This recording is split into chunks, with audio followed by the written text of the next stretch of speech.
Hello guys and welcome back. A lot of you guys have been playing the Borderlands 2 Reborn mod pack, which was put together by Kobe and takes over 155 different mods at the time of recording. So this video is going to be a complete guide covering all the changes except for the community patch. I've already covered a lot of the community patch on this channel, so be sure to check out those videos if you want to hear about those changes.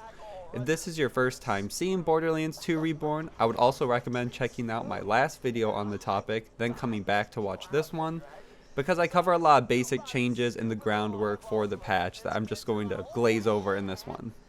Before we get into that, make sure to follow me on Twitter at Hayder for all things Borderlands and updates on future videos. So with that, let's get right into it.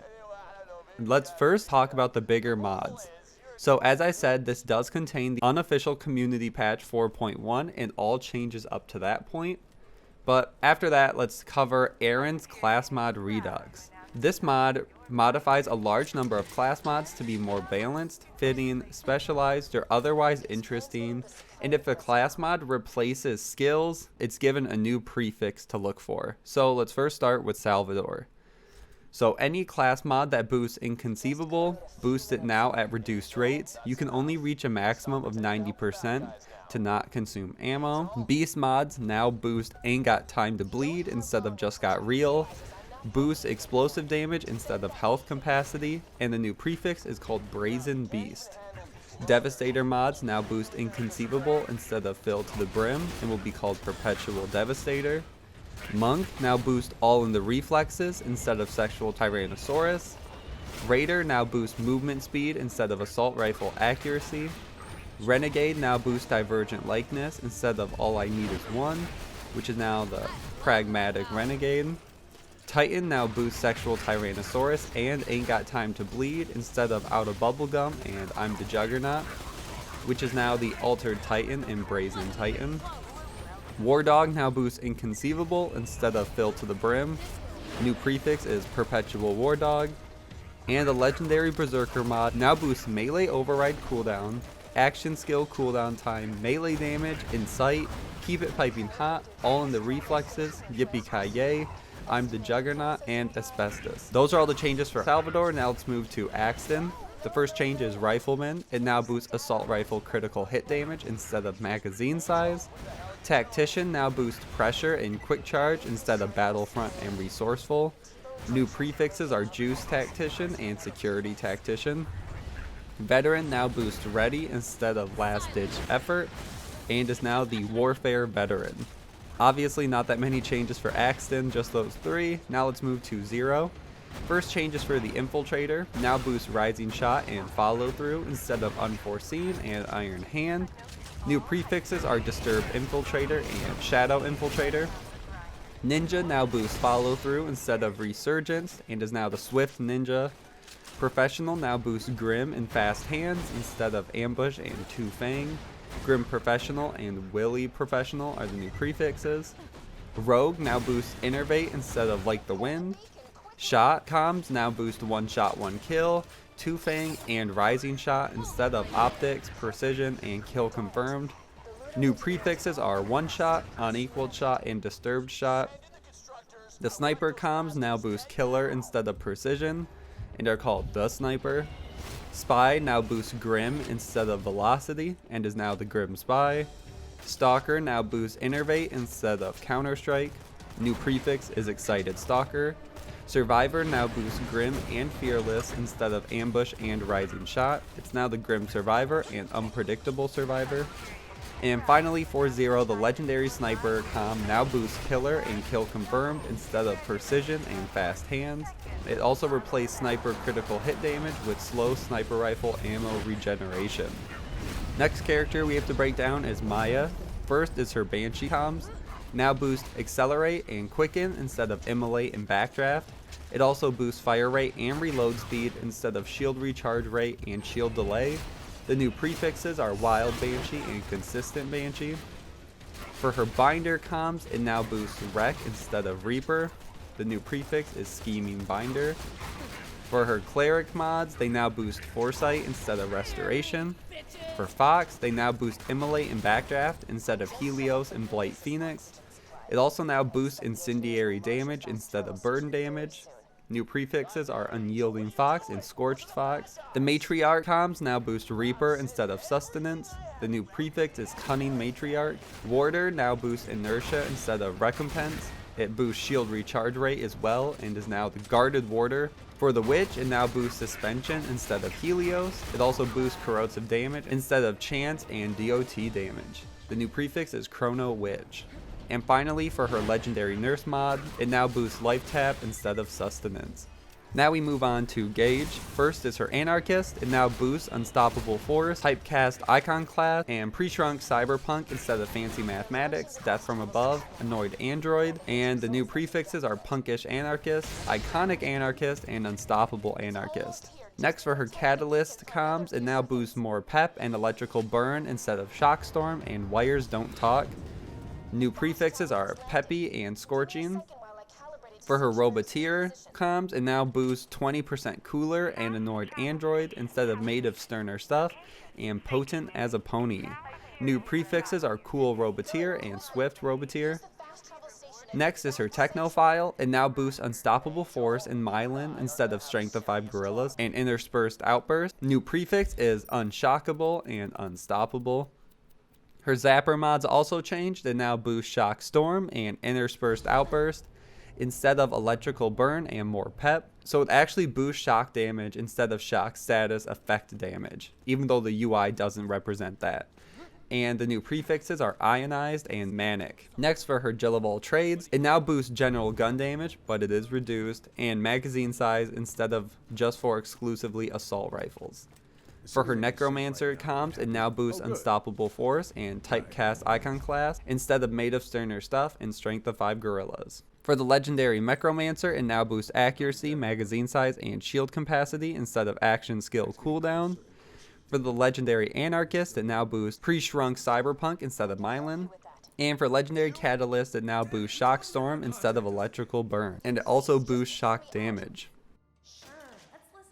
For Krieg, the Barbarian mods now boost Blood-Filled Guns and Embrace the Pain instead of Blood Trance and Salt the Wound.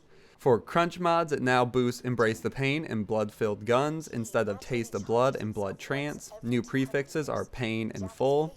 For his Meat comms, it now boosts Electrical Elation instead of Empty the Rage, and now boosts Shotgun damage instead of Health Regeneration. New prefix is Elated.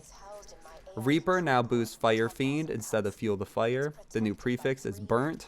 The Slab now boosts Taste of Blood instead of Fuel the Rampage, and it also adds health regeneration. New prefix is Dazed Slab. For the Torch comms, it now boosts Burn Damage Resistance along with Burn Damage. For the Wound comms, it now boosts Embrace the Pain and Elemental Elation instead of Taste of Blood and Boiling Blood. New prefixes are Pain Wound and Raised Wound. And then finally for his legendary comms, the legendary Psycho now boosts Bloodbath, Taste of Blood, Silence the Voices, Embrace the Pain, and Fiendfire instead of most of his tier 1 skills. It also boosts melee damage and kill skill duration instead of shield recharge delay and magazine size. For the legendary Reaper, it now boosts Strip the Flesh, Salt the Wound, Embrace the Pain, and Blood-Filled Guns instead of Taste of Blood, Blood Override, Thrill of the Kill, and Fuel the Fire. Along with that, the legendary Sickle now boosts Salt the Wound instead of Pain is Power, and legendary Torch now boosts Fire Fiend instead of Flame Flare. It also adds burn damage resistance. Next change we have to break down is Aaron's Allegiance class mods, which modifies most of the Tiny Tina class mods and turns them into Allegiance comms for all the manufacturers. The only class mod that didn't change was the Chaotic Evil class mod, so this one's just going to be more vague. Each character was given 8 Allegiance mods. They include 3 buffs to their respective weapon, along with 3 skill buffs. So obviously the 3 skill buffs change with each character. So for the sake of this video, I'm just going to cover the 3 weapon buffs that will be the same regardless of character. So for the Bandit mod, it changes it to Max Spread, Recoil Reduction, and Double Shot Chance. The Doll mod increases damage, fire rate, and 50% increased burst fire count. Hyperion increases magazine size, accuracy, recovery, and recoil reduction. Jacobs changes max spread, reload speed, and shield penetration chance starting at 35%. Malawan increases fire rate, status damage, and status chance. Tediore increases fire rate, critical damage, and reload speed. Torg changes max spread, recoil, and explosive damage. And Vladolf decreases reload speed, increases magazine size, and adds some ammo regeneration. Along with that, Sir Umni's Comm Overhaul Pack was added, along with a few unnamed changes from Kobe. Another bigger mod that was added was the Make Vendors Great Again mod. Vendors now sell blues and purples instead of whites and greens. Ammo will be completely refilled by a single purchase. Item of the day now has a 10% chance to be a legendary and 90% chance purple. Relics are now purchasable in grenade vendors as well. This also takes pieces from Vendors Plus and combines them together to fix vendors in Borderlands 2. Let's quickly just go over some random changes. Badass rank has also been disabled. All unique gear is now legendary except for Moxie weapons. A new dark orange unique rarity was added, which can only be found or dropped from a single source and cannot be found from a world drop. All new and existing legendaries and pearlescents were added to the legendary and pearlescent pools, except for the Hide of Terramorphous, Breath of Terramorphous, and Norfleet. Some pearlescents were redesigned into Destiny 2 raid weapons. The legendary drop chance was increased to 15% instead of 10%. All Moxie weapons were added to the Moxie tipping pool, and all the Moxie weapons were reskinned, and they were also given their own red rarity. All round 5 arena slaughter rewards now will give a Moxie weapon if they didn't before. Quest rewards were doubled, which allows you to have the choice between 2 unique quest weapons. So if you're looking for a certain stat or a certain prefix, you have a higher chance to get it. And those are some of the random changes. Now let's quickly get into some weapon changes. The Varuk had its name changed to the Goldfinger and was redesigned. Thunderball Fist is now the Electric Wind God Fist. Maggie was changed into the first word. It's a fully automatic Jacobs with almost no recoil and high stats. The Unforgiven is changed into the Midnight Coupe. The Gunnerang was changed into the Music of Life. The Law now has a Jacobs barrel and a new skin. The Unkempt Herald has been changed into the Rockstar, which shoots in a star pattern.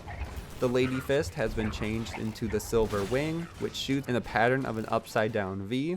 And the Little Eevee was turned into the Borderlands 1 Ares. The Boom Puppy was changed into the Bastard Assault Rifle from Borderlands 1. The Scorpio was changed into the Cat O' from Borderlands the pre-sequel. The Stomper was turned into a Moxie-style Jacobs Assault Rifle. The Sawbar was turned into the Borderlands 1 Draco, or a recreation of it. The Stink Pot was changed into a Gatling gun. The Hammer Buster was changed into the Jacobs shotgun, or basically a shotgun. The Chopper was also redesigned. The Tinderbox has been changed to resemble Nine Toes Sidearm the Clipper from Borderlands 1. The Infection has been transformed into the Borderlands 1 Defiler. The Judge has been turned into a Slag Jacobs pistol. The Infinity has also been completely reworked. The Rex has been changed to match the Luck Cannon from Borderlands the pre-sequel. The Logan's Gun has been turned into the legendary Synergy, which is a Vladolf barrel Hyperion pistol. The Teapot has been given some adjustments, so it's no longer the Poor Man's Hornet. The Pocket Rocket has been turned into the Borderlands 1 Violator. The Bunny has been turned into part of Kaneda's Laser from Borderlands the pre-sequel. The Sandhawk has been turned into an all-element SMG, which is really cool. The Actualizer has been turned into the Borderlands 1 Destroyer Assault Rifle. The Yellow Jacket has been turned into a lightning gun. The Chulane has been turned into a Moxie Plasma Caster. The Bone Shredder has been turned into the Fast Talker from the pre-sequel. The Lasco has been turned into a Moxie Plasma Caster. The Hellfire has been turned into an interpretation of the pre-sequel Thunderfire. Sledge's Shotgun has been modified to be more like Sledge's Shotgun from Borderlands 1. The Shotgun 1340 has been turned into the pre-sequel weapon Company Man. The Teeth of Terramorphous has been worked into a completely different shotgun. The Landscaper has been recreated to be more like the Borderlands 1 Hammer. The Octo has been turned into an interpretation of the Laser Discer. The Hydra has been replaced to create the Punter, which is described as a true hammerlock shotgun. The Lyuda has been turned into a souped up Moloko. The Patriot has been turned into the Long Nail from the pre-sequel. The Seeker has been changed into the La Kirta. The Evil Smasher has been changed into the Neuro Kill. The Madhouse has been changed. The Shredifier, Rapier, Stalker, Gub, Devastator, Ruby, Dalmater, Wanderlust, Norfleet, Mongol, Pyrophobia, Roaster, Baby Maker, Commerce, Paddler, Bitch, Conference Call, Flacker, Dog, Raxalt, Triquenta, Jolly Roger, Heartbreaker, Striker, Volcano, Skullmasher, Morningstar, Invader, Buffalo, and Godfinger. Along with that, the Bane has been reworked to make it more bearable while keeping most of its negatives. Okay, let's go into single shield changes. The Cradle has been replaced with the Aegis. The Neogenator has been changed into the Anastasia. Cracked Sash has been changed. Hoplite, Deadly Bloom, Punchy, Manly Man Shield, Evolution, Sponge, Fabled Tortoise, 1340 Shield, the Black Hole, the Order, along with the Impaler, are just single shield changes that have been completely reworked into something else. There is one single grenade change which turns the Midnight Star into a Big Boom. There were a few single relic changes. There's now the Godspeed. It turns the Afterburner into Sonic the Hedgehog. There's Ubiquity. It replaces the Breath of the Seraphs with a new relic. There's Health Leech, Moxie's Endowment. It changes Moxie's Endowment, so now it grants Health Leech and a small amount of passive health regen when equipped. There were a few visual weapon changes. It changed the color scheme of the chopper to resemble an actual chopper. It gives the Cobra a visual rework to resemble the original Cobra from Borderlands 1, as well as make it legendary. It makes the Fibber display their real stats. It also gives each Fibber a separate barrel to make them more distinguishable from each other. It gives the Orphan Maker a bit more pirate bling. It gives the Pimpernel a fresh new skin. The Lady Fist was given a nice silver paint job. It gives E-Tech launchers the proper very rare material. It gives gemstone weapons new skins, and it also gives the Volcano a new skin and changes its barrel visually to match Doll. There were two visual shield changes. It makes the bee shield look like an actual bee, and it also gives the alkali, inflammable, blastproof, and grounded capacitors an emissive effect so that you can quickly tell via your inventory what you have. There is one big loot change. The chest at the end of the Captain Scarlet DLC and Sir Hammerlock DLC can now contain pearlescent weapons.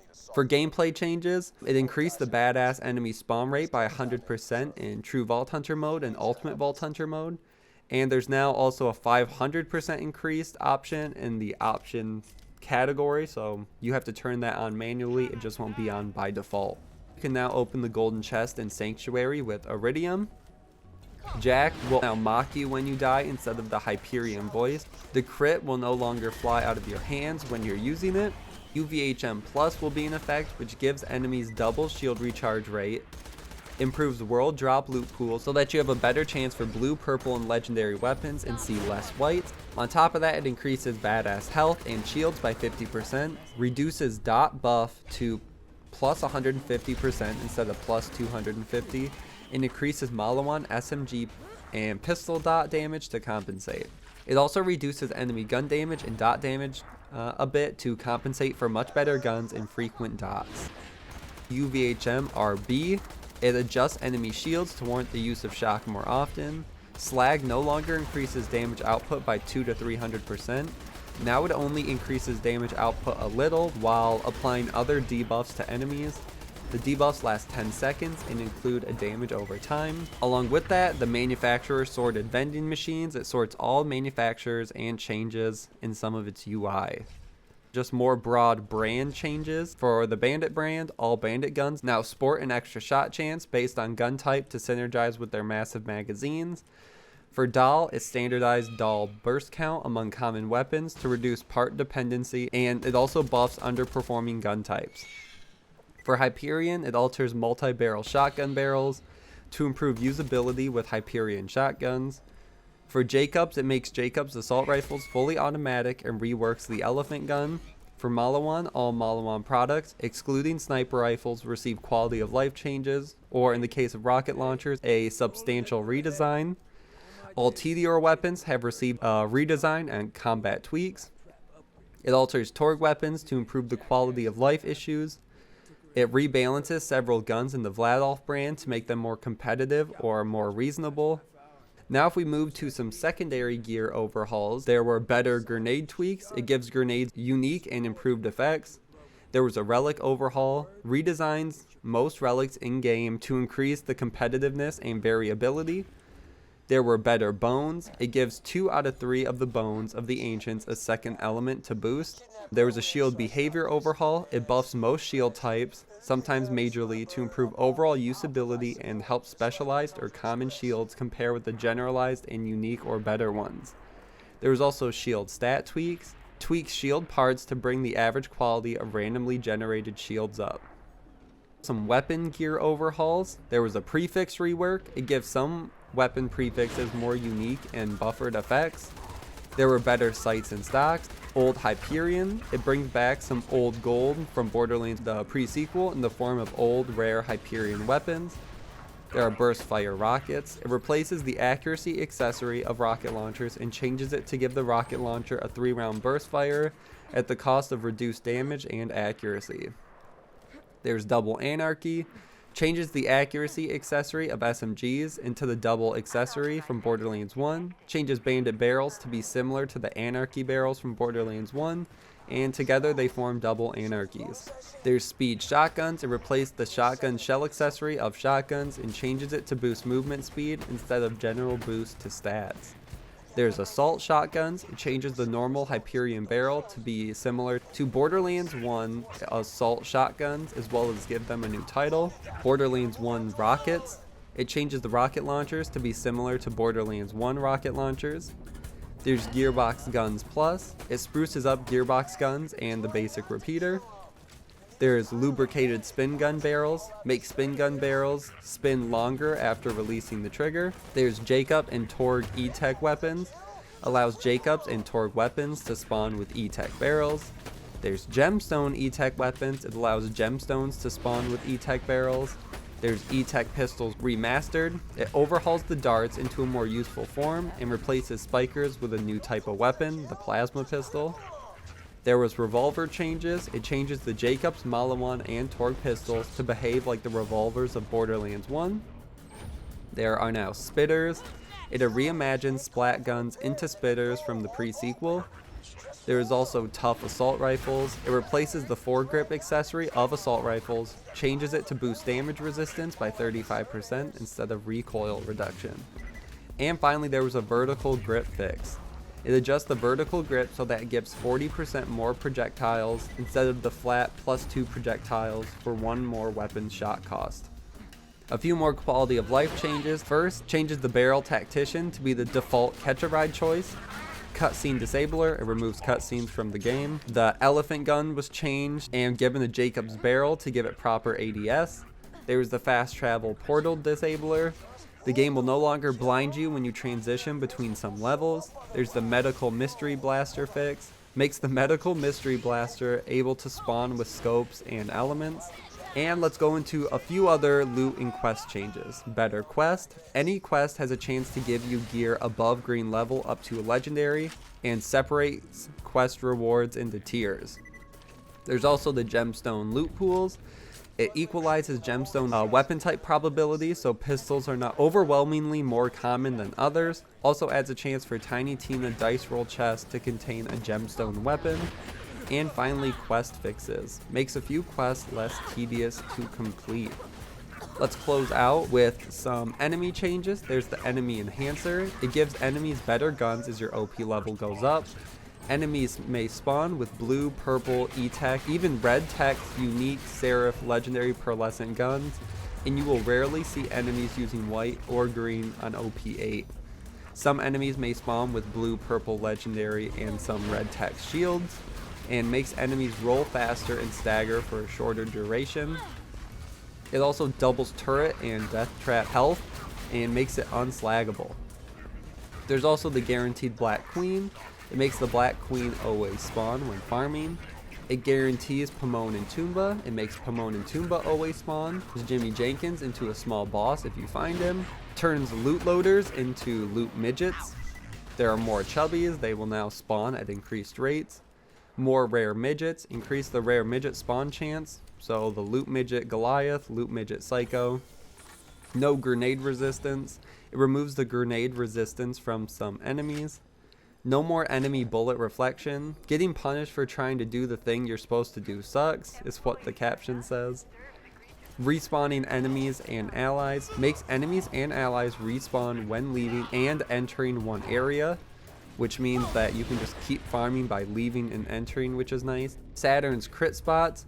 It gives Saturn 2 crit spots for its 2 arms. Varkid overhaul. It makes Varkids evolve more frequently and occasionally skip evolutions as well to drop loot pools from higher evolution.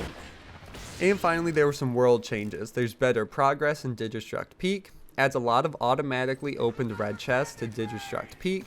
More chests on Pandora in general. This mod adds more chests to some locations. Some of them are sneaky, some of them are not. Respawning loot. Loot sources now respawn when leaving and entering an area, and unbroken fast travels.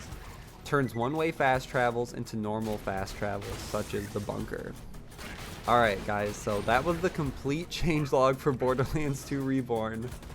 One thing I still probably will make with this is covering some of the legendary weapons more in depth. I'll probably be working on that, and you guys will get that sometime in the future. But that's where I'm going to end this one. Be sure to like and share the video, subscribe for all things Borderlands, and I will see you guys in the next one.